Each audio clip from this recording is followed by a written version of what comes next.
በሰራሽም አትከበሪም። ተሰቀይ ምን እያልክ ነው? ተሰቀይ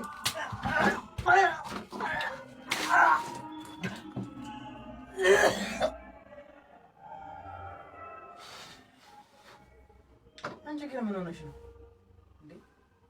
ምን ሆነ? ትመጫለሽ ብዬ እየጠበኩሽ እኮ 1 ሰዓት ሞላኝ። እና እኔ እኮ ስራ ይዣለሁ። ዝም ብለህ አትተኛም እንዴ?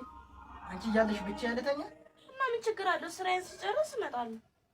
ስራ ያልጨርስ? አዎ ትመጫለሽ እያልኩ እኮ ካውንታውን እየጠበኩ ነበር። አንቺ እንኳን ልትቀመጪ እንደውም እየባሰሽ ነው እንዴ? እና ታዲያ እኔ ስራዬን ጥዬ ልተኛ? ዛሬ ጀምረሽ ዛሬ ልጨርሽ ነው እንዴ?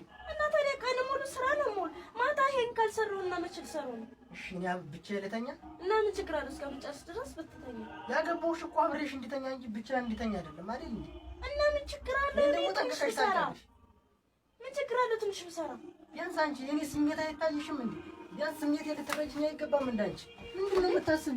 እንደውስ መች አሰራኸኝ እየጨቀጨከኝ? ተሰቃይ ልጅ ተሰቃይ እንዴ ተሰቃይ ልጅ ምን እያልክ ነው? ቢያንስ ለእኔ ክብር ባይኖር ለትዳር ክብር ይኑር። ከዚህ በላይ እንዴት አድርጌ ነው የማከብረው?